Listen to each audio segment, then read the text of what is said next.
You got it right. You got it. Yeah. Oh yeah.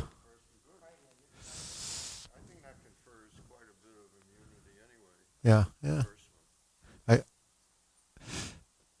I I have an appointment that someone got me for April 2nd out in South Bridge. that's that's far away, right? I don't know.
that when we track movements, we only see the hands or the arms, or only see the hands.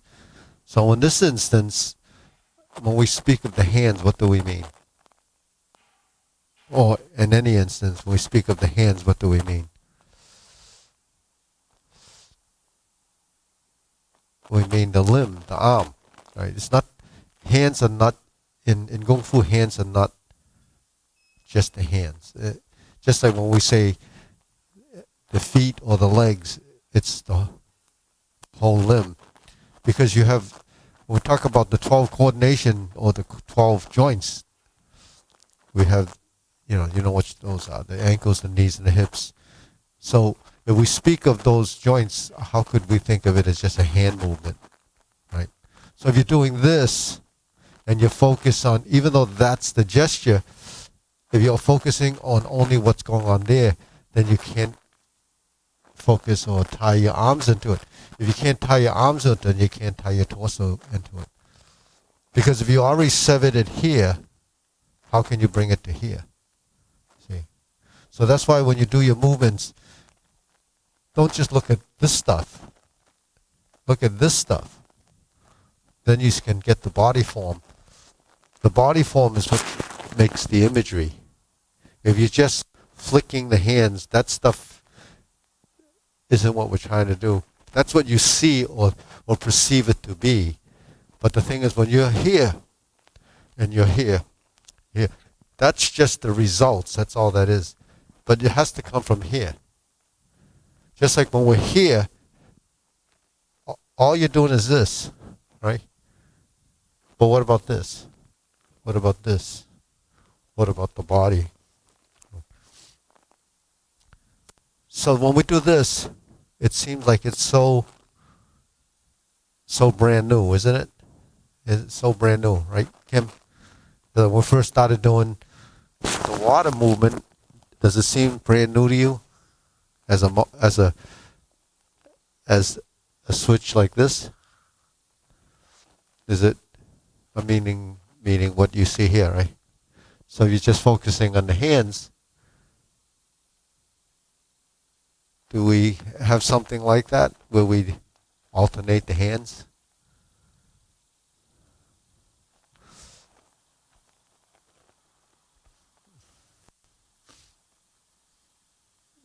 How about this? Right. The hands are essentially opening, closing, opening, closing, opening, closing. But once you start to do this, it seems so different. But actually, it's only this in a vertical. We have horizontal, and this is horizontal. So we turn in horizontal. When we salute, we have a horizontal. We do the other side, it's like this. So if you put it only, in this category, then you won't see the other one. But your action is really this. That's why when we take this, right, we should do this, and do this, and do this, it seems different. Because it's in a different position, but the hand's essentially doing the same thing. And then we do this, and then do this, and then do this. It seems so different. Right? Why does it seem different? Because we added a new dimension to it. But the hand's doing the same thing. Now you get your arms doing this. So now it seems like a completely different thing. And the timing seems like you can't figure it out. But if you had a ball hand, I threw it here and threw it here, that's what you would be doing, right?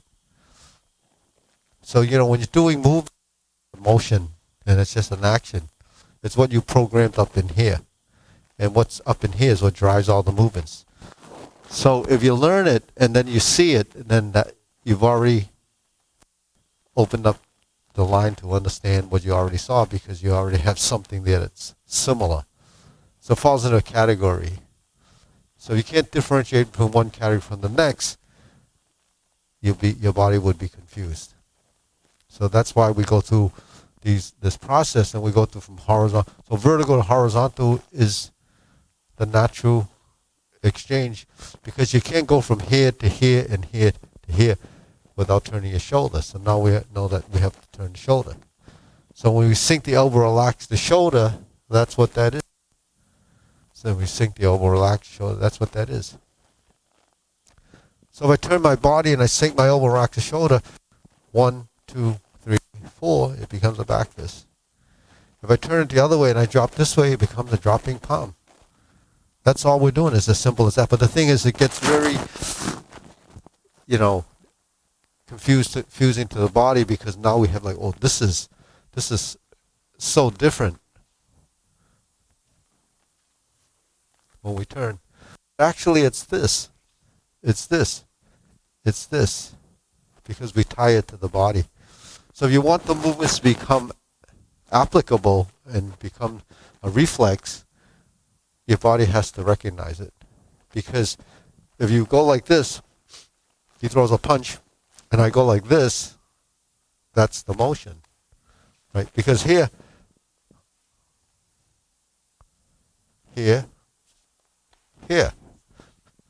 right? So that's all you're doing, because when you're here, you're here. Now I can't go down, so what you end up goes 1, 2, 3. Body goes up. So that's the action, because when you're here, here, and here is all from here, right? So the reason why we bow every class is to do this. So that's a motion. When we raise the hand and we do this, that's learning to cup. So while this is called covering, when you cover the body, is this. So if you're covering here, then you're covering here when you sing. You're bending. So that's why, the motions are compatible. Now we say, well, it should be a vertical spine, right? But here's just a straight spine, but you're dropping from here. So while your body is folding this way, it's rounding between the neck and the lower lumbar area. When you lift, it's really your bowl. You're not really sticking your butt out. You're coming like this. See, so when you're here,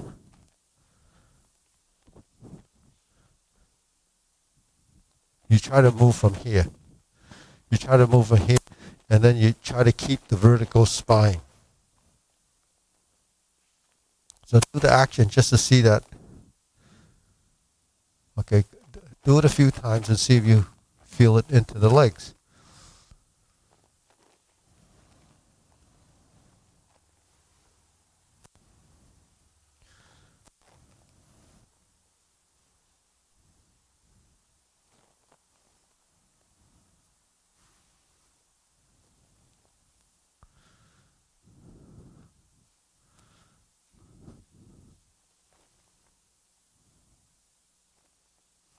So then what happens when you push out?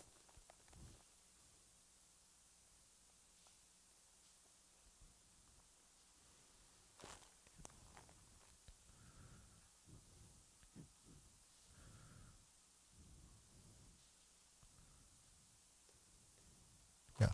So this is receiving, this is giving back, right?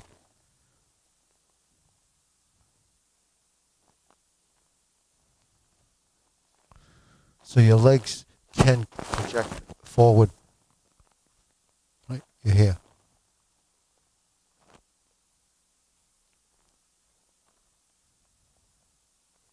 So to keep your vertical spine, you'd actually have to go forward and back. Over here. So your legs come sink. So it doesn't really do this. It does this. But what if your body goes back, you sink.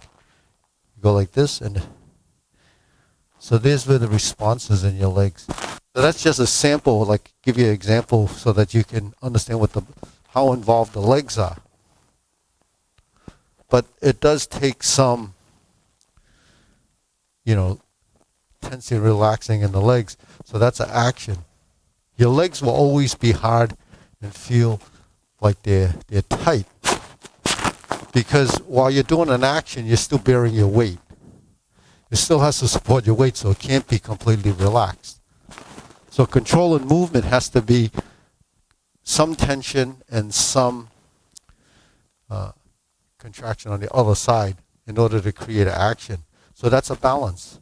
So when you're in a movement, even though it appears to be down, you still can move. So that's the difference between just rigidity and pliable motion. It's a live strength. It's not dead. Dead strength is just dead, tight. Live strength has action.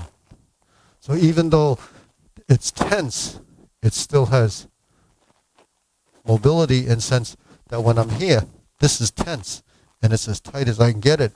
But the thing is, you still can move, depending on what your goal is, right? But this becomes 100%, but then you move. So then you move, and you move, and you move.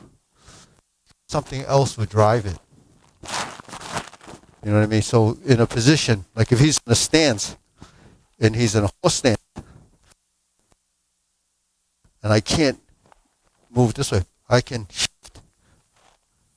See, I can shift, because it goes like this. But you're still stable. You don't do that. You have to have something there in order to move. So you have to have focus. You're here, and it's rigid, but what about turning? Like that, right? So once you sort of understand that it's very hard to be stiff. When you try to be stiff, it doesn't work because your body already kind of learned the other way. But when someone's really stiff, it's just, that's a novice, someone that's just starting out. So when we're doing this, even though there's focus and some rigidity there, it's still a live strength because it's during the execution. Because this is live to here. Right? You're extending.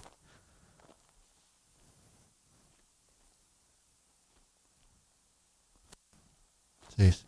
Then you're here. Here.